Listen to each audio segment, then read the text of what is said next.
Hello friend, সবাইকে নমস্কার। আমার নিউ ব্লগ লক্ষ্মী পেজ। আজকে আমি রান্না করব বেগুন দিয়ে, আলু দিয়ে, রুই মাছ দিয়ে।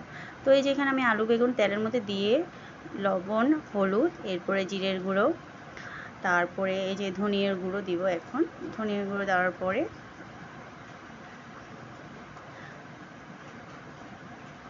ধনিয়ার গুঁড়ো অ্যাড করলাম। ধনিয়া গুঁড়ো অ্যাড করার পরে জাস্ট এটা একটু নাড়তে হবে। এরপরে যতক্ষণ এটা কষবে ততক্ষণ এটার ফ্লেভারটা ভালোই হবে।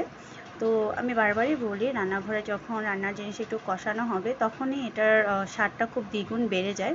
এতে করে এটার টেস্ট আর ফ্লেভার দুটোই খুবই ভালোই লাগে। তো যাই হোক, আমি কিছুক্ষণ এটা নাড়িয়ে নিচ্ছি। নাড়িয়ে নেওয়ার পরে এবার এটার মধ্যে আমি গুঁড়ো মরিচ অ্যাড করব। তো গুঁড়ো মরিচ অ্যাড করার জন্য আমাকে কিছুক্ষণ আবার একটু সময় নিতে হবে, কারণ ওই বাকি মশলাগুলো যদি এগুলো অ্যাড না হয় তো তা না হলে আমি এটার সাথে এগোতে পারবো না। তো এখন আমি এখানে জল অ্যাড করছি যাতে করে এটার কষানোটা ভালো করে হয়ে যায়। তো এটা কষানোর জন্য ফার্স্টে আমি জলটা অ্যাড করে নিচ্ছি। তাতে করে কি হবে যে আলু বা বেগুনটা খুব ভালো করে সেদ্ধ হবে। তো সেদ্ধ করা হলে তারপর আমরা এটার সাথে মাছ অ্যাড করব। তো এখন আমি এটা কষানোর জন্য ঢাকনা দিয়ে দিলাম। ঢাকনা দেওয়ার পরে কিছুক্ষণ পরে এটাকে যখন একটু নরম হয়ে আসবে, এরপর আমি তার সাথে কালারের সুন্দর করার জন্য বা স্বাদটা বা দ্বিগুণ হওয়ার জন্য টমেটো অ্যাড করব। তো টমেটো আমরা সবাই জানি সুন্দরের জন্য টমেটোটা দেওয়া হয়, স্বাদ বাড়ানোর জন্য টমেটোটা অ্যাড করা হয়। তো সেক্ষেত্রে সেজন্য আমি প্রায় তরকারিতে আমি টমেটোটা অ্যাড করি। এতে করে কি হয়, কালারটাও খুব ভালো হয় আর টেস্টের ফ্লেভারটাও অনেক ভালো হয়। তো যাই হোক, অনেক কথা বলে ফেলছি। তো আপনারা আমার থেকেও খুব ভালো রাঁধুনি, তাই আমি জানি। তো আমি ডেইলি যে ব্লগটা আছে জাস্ট আপনাদের সাথে শেয়ার করছি।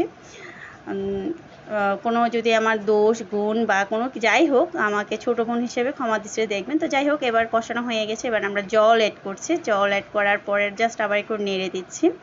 তো নেড়ে দেওয়ার সাথে সাথে এখন কালারটা এতটাই ভালো এসেছে। টমেটো আসলে কালারটা খুবই সুন্দর। টমেটো যেমন আমাদের স্কিনের জন্য ভালো, ঠিক তেমনি হেলথের জন্য ভালো। যে কোনো কিছু তরকারির মধ্যে তো এটা ফার্স্ট। তো জলটা আমি আরেকটু অ্যাড করে নিচ্ছি।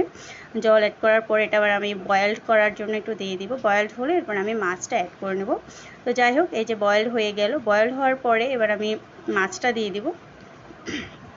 মাছটাও এবার আমি একটা একটা করে ছেড়ে দিচ্ছি যাতে মাছটা সেদ্ধ হয়ে যায় এবং মাছটার মধ্যে পুরো ঝোলটা বা ফ্লেভারটা অ্যাড হয়ে যায়। এতে করে মাছটার মধ্যে সেদ্ধটা হবে।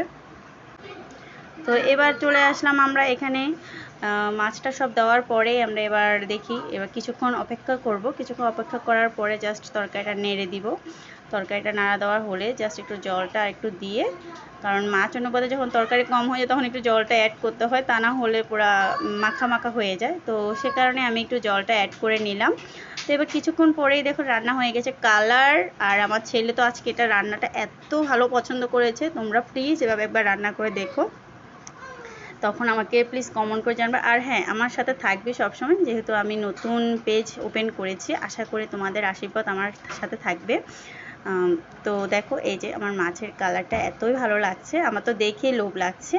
কিন্তু মাত্র তো সকাল 6:30, আরও তো দিন আছে, তখন না হয় রান্না করে খেয়ে নিব।